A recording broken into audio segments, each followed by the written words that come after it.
cócteles de diversas sustancias, entre ellas el alcohol, drogas legales y drogas ilegales, comienza a crecer en número, a crecer en complejidad y a disminuir en la edad de inicio de las adicciones. Por lo tanto, ahí tenemos un segundo problema importante. Y el tercer problema importante vinculado a qué características tiene el mercado de drogas, el mercado del narcotráfico en la Argentina, es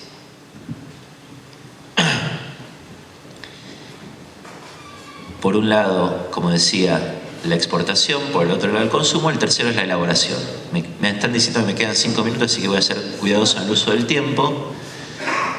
Argentina tiene un problema de elaboración, hay mucho debate de esto, como decía el juez Vera Barros, hay quien niega que hay elaboración local. Es obvio que Argentina no produce hojas de coca. Cualquiera que tenga un pie manchado de barro de ir a algún barrio humilde de la Argentina sabe qué es lo que significa elaboración. Elaboración quiere decir que hay cocinas y que esas cocinas procesan distintas fases de drogas.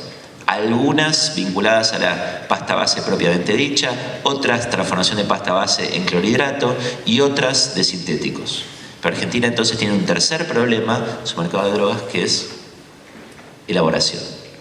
¿Qué efectos puntuales tiene la Argentina con esto? 3.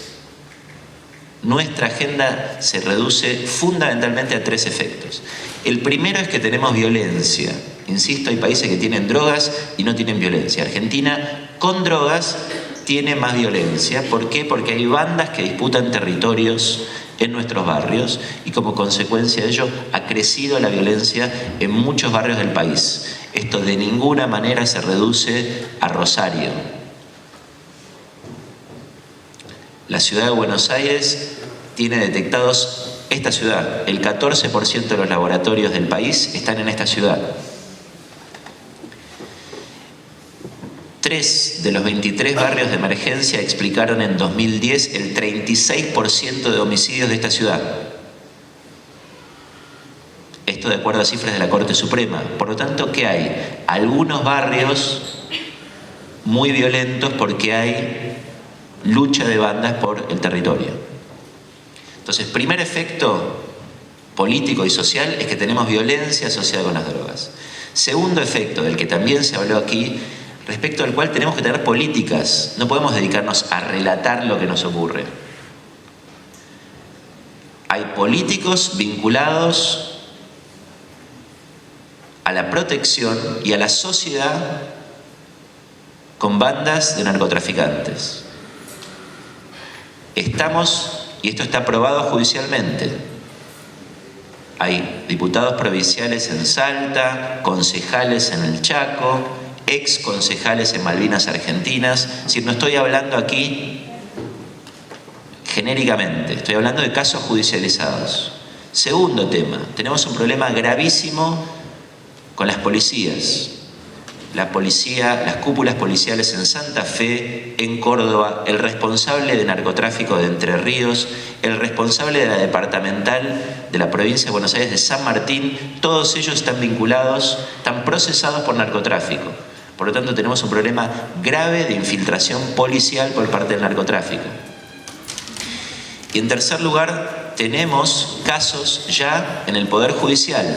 Hay un caso de un fiscal general en San Isidro que está siendo en este momento procesado por connivencia con bandas de narcotraficantes.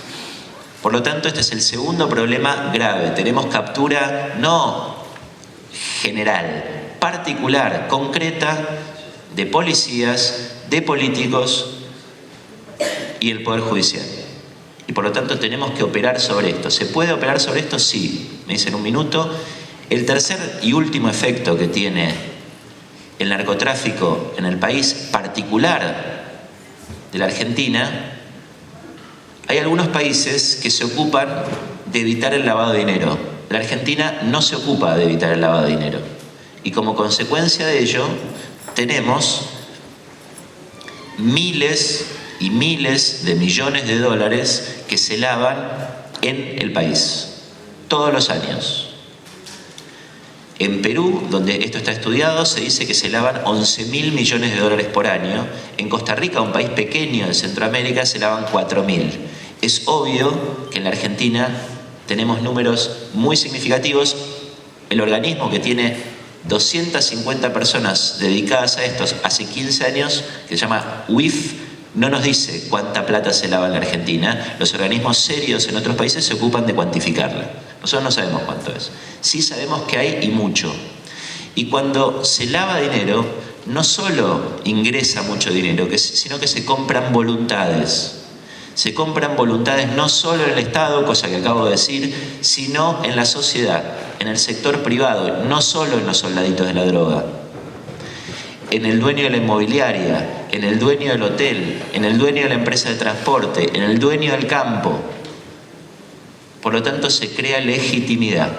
A consecuencia de ello, es estratégico que la Argentina tenga una política seria contra el lavado de dinero, porque sin atacar las estructuras financieras del narcotráfico no vamos a avanzar nunca en mitigar este fenómeno. Muchas gracias.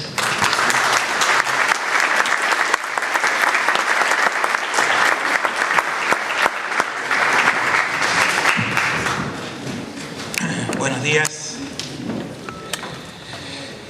Bueno, ya con el auditorio un poco cansado, vamos a tratar de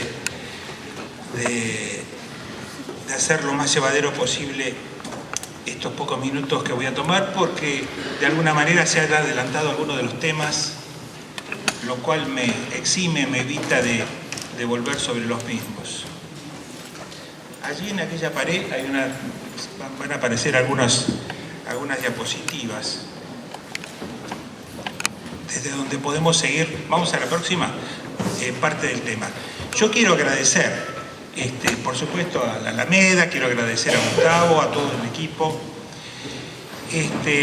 pero quiero también aclarar cuál es un poco mi historia para aquellos que no me conocen tanto.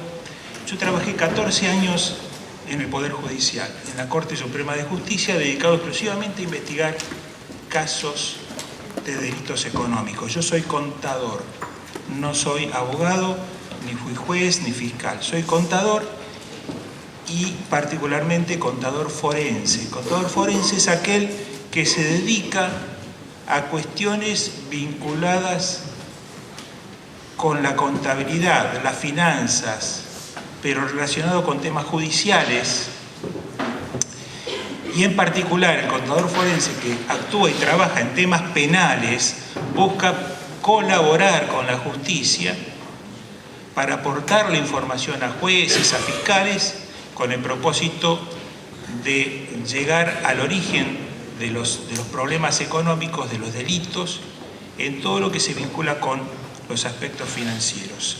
Nosotros hace ya 2 años atrás, yo particularmente participé en el primer congreso de esta misma naturaleza que organizó la Alameda.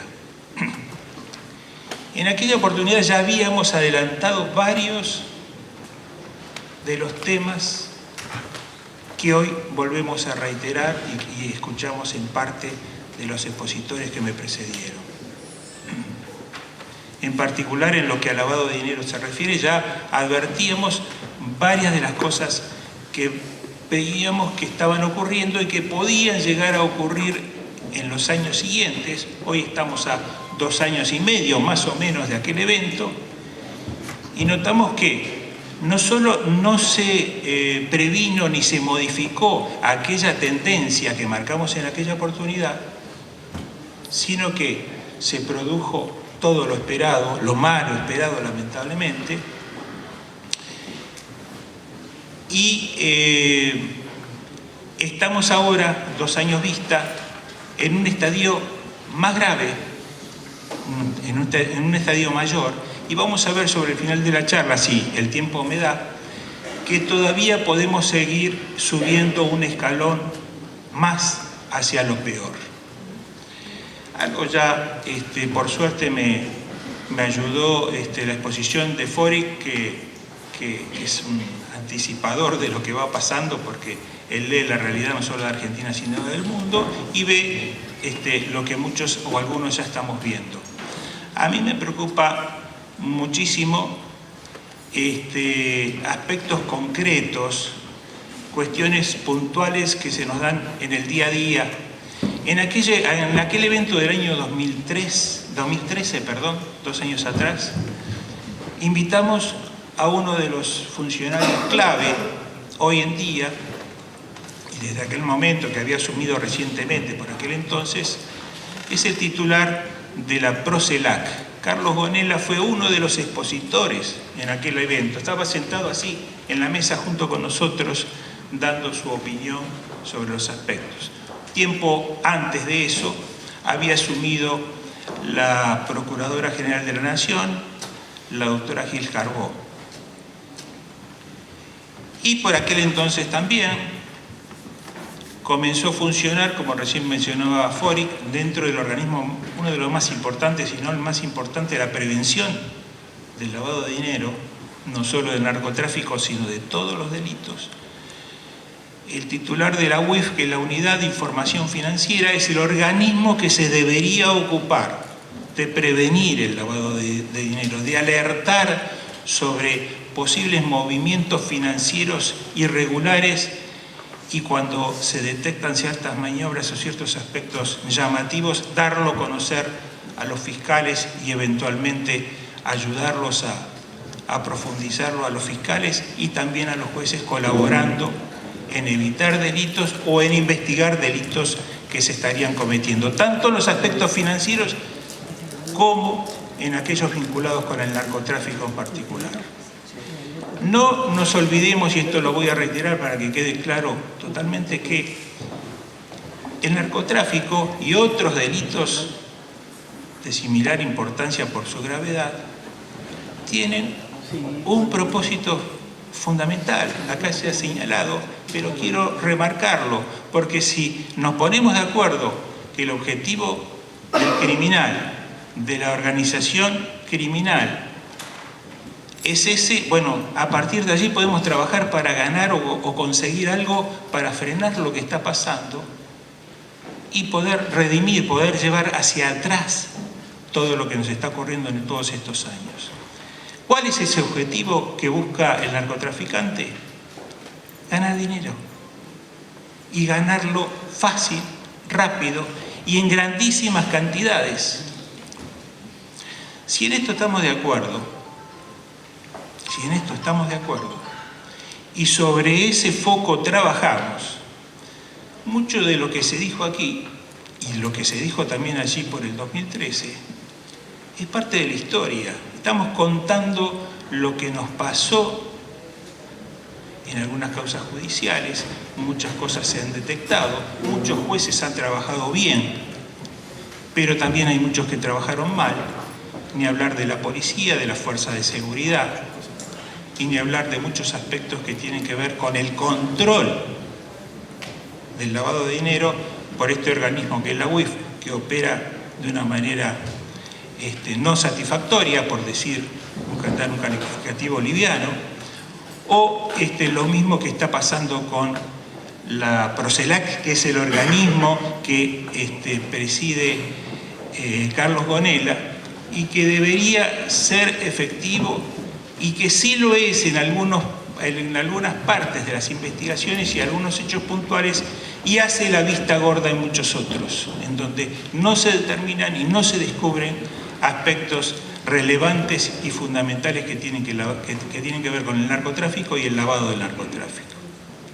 En algunos casos coadyuvan, colaboran con algunos jueces en la investigación del narcotráfico, pero no así con la captación, con el quitarle los recursos mal habidos, las ganancias de las cuales hablamos a estos narcotraficantes. Porque si eso no se logra, si no se le quitan las ganancias, si no se les sacan o se les incautan o se les congelan o se les embargan las inversiones que hacen con esas enormes ganancias, la operatoria empresarial, entre comillas, de los narcotraficantes, sigue adelante.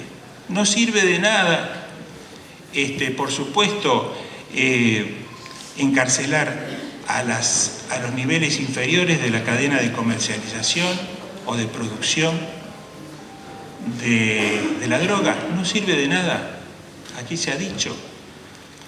Lo único que produce efecto para parar la problemática es quitarles las ganancias que están teniendo, las ganancias que han tenido hacia el pasado, y quitarles las inversiones que han realizado, que es el lavado de dinero que llevaron a cabo, a partir de las ganancias que tuvieron desde que comenzaron a operar hasta en ese momento mismo.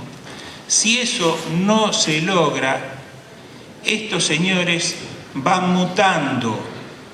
Es decir, algunos que son encarcelados, y esto ya tenemos experiencia en la Argentina y en el mundo, algunos que son encarcelados, decía, siguen operando desde la cárcel, siguen manejando las organizaciones o ponen a cargo de estas organizaciones de narcotraficantes a segundas o terceras personas de su confianza, hasta tanto logran volver a la calle. ¿Por qué vuelven rápidamente a la calle en 1 año, 2 años, 3 años, 4? Porque vuelven porque tienen cantidad de abogados que los apoyan, que son los abogados mejor pagos, contadores que colaboran con esos estudios de abogados, y entre todos ellos, por algún tipo de mecanismo en el corto plazo o en el mediano plazo, a más tardar, vuelven a lograr la calle.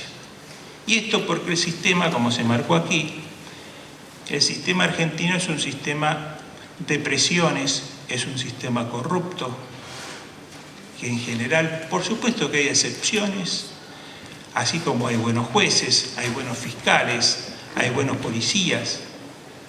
La realidad es que hay otras 2 clasificaciones que no son buenas, que son los malos jueces, los malos fiscales y los malos policías y demás miembros de fuerzas de seguridad que no buscan ayudar a la sociedad en este grave problema.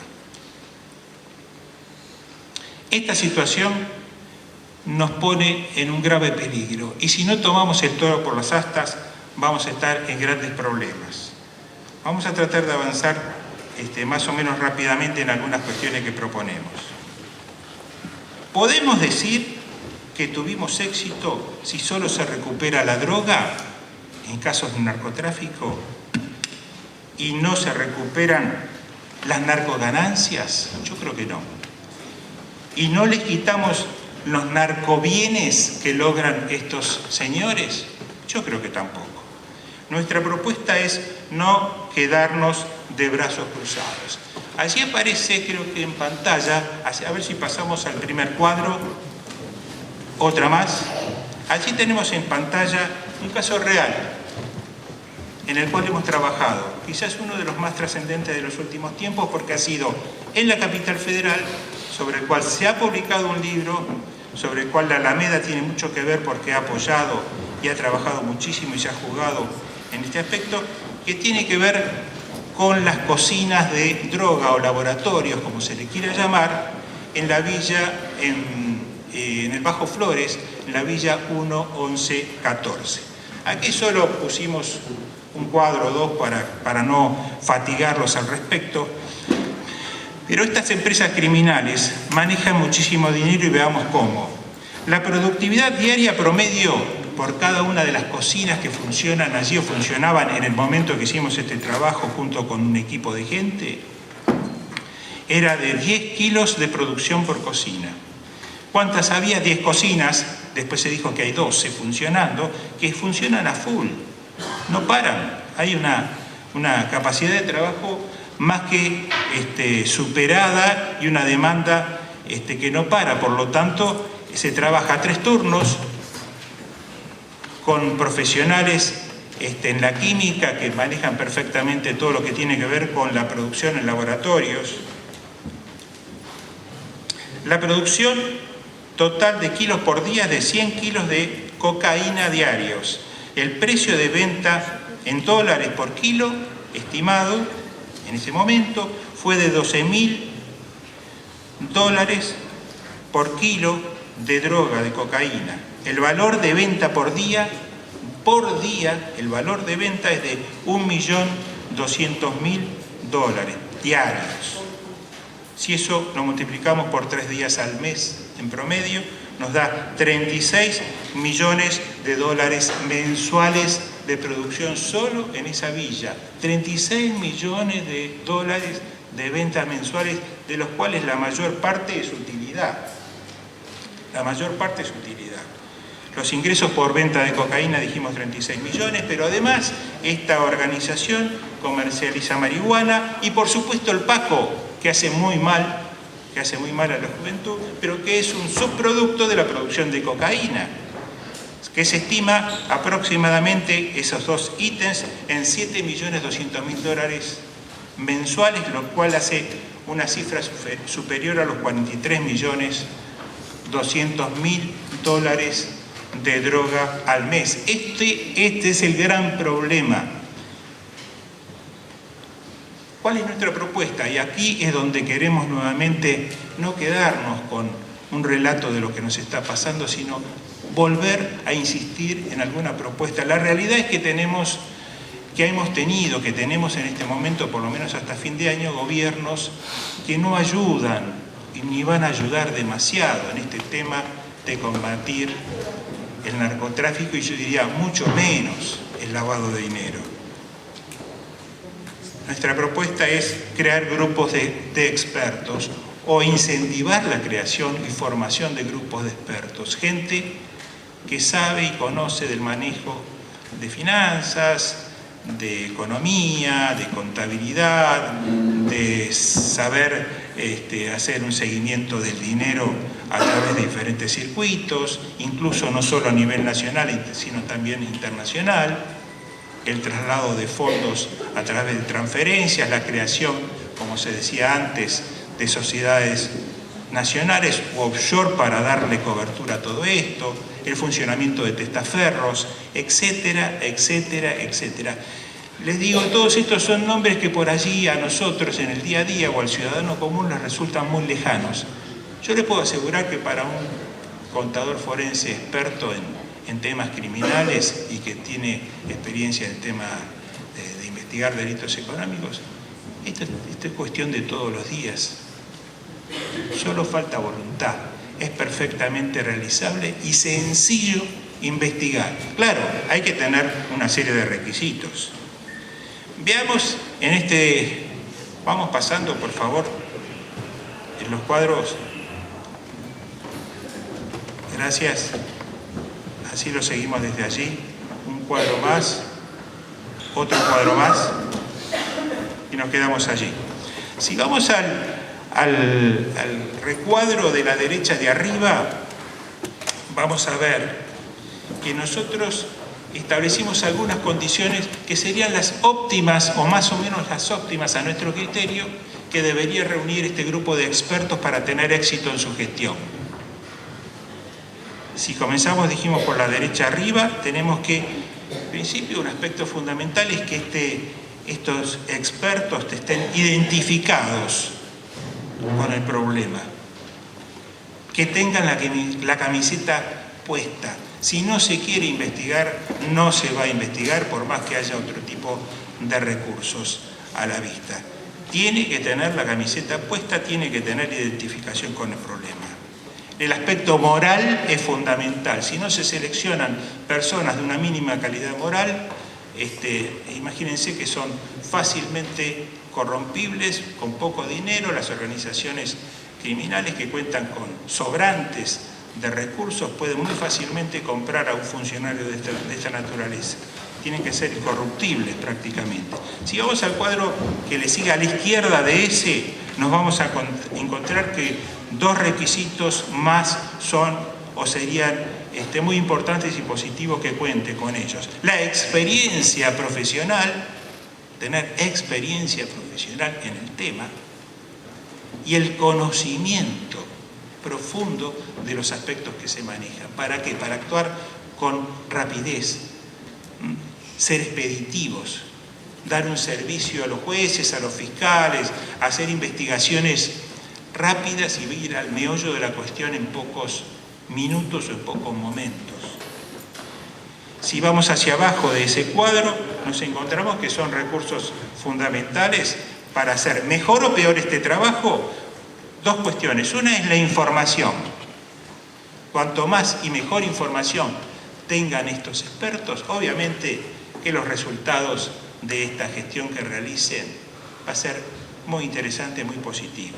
Si se le oculta información, se la retasea, no la tiene al alcance, no se pide la información que ellos sugieren que se obtengan, etcétera. Y claro, allí va a haber mermando el resultado de su trabajo y el aporte para esclarecer los casos. ¿Y esclarecer los casos qué significa? Dijimos, quitarles el dinero a los narcotraficantes y quitarles los bienes que ellos han ido acumulando en el tiempo.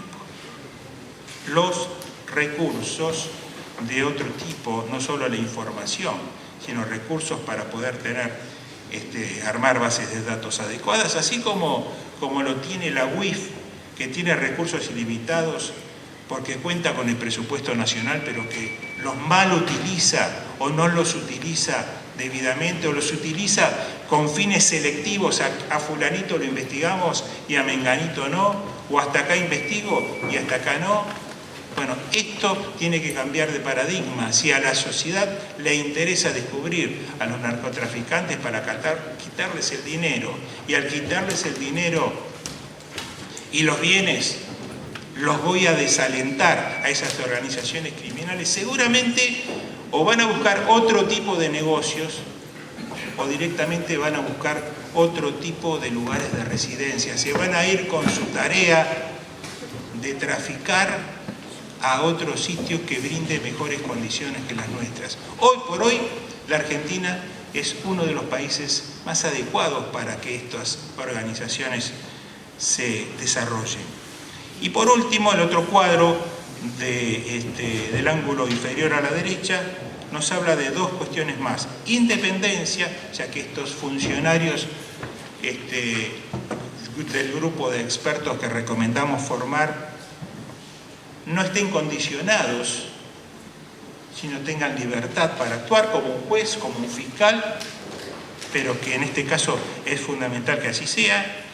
Y otro aspecto que es una cuestión que bueno, creo que es básica, porque estoy cansado de ver cómo a jueces, a fiscales, a funcionarios, a peritos, a distintas personas que tienen que ver con estas investigaciones, se los presiona, se los amenaza de distintas maneras, y muchas veces estas amenazas provienen del propio gobierno y son sutiles o no tan sutiles como iniciarles un proceso en el Consejo de la Magistratura o insinuarle algún tipo de riesgo en la posible pérdida del cargo que están ejerciendo.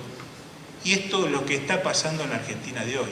Estamos trabajando, y venimos trabajando todo este último tiempo, en la defensa, en la protección, en el armar desde la sociedad civil redes de cobertura, unas especies de paraguas de cobertura para aquellos jueces que son agredidos, para ser desplazados y que no puedan cumplir bien su función.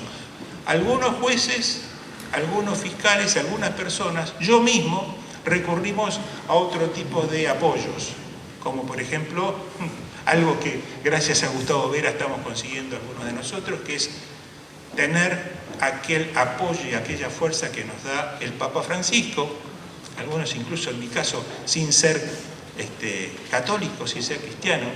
Bueno, hemos recibido un gran apoyo por ese lado, cosas que agradecemos porque esto nos da fuerza, aliento, porque un líder mundial está poniendo la mirada y de alguna forma quiere ayudar a nuestra Argentina. Pasamos a la transparencia siguiente. ¿Para dónde va la plata? ¿Para dónde va el dinero? Bueno, un poco lo fueron anticipando aquí los colegas. El dinero va hacia coimas a políticos, hacia coimas a fuerzas de seguridad. Y disculpen que utilice el término más claro que podamos emplear en estos casos para que sea totalmente entendible. Va hacia coimas a la justicia, en algunos casos esto ocurre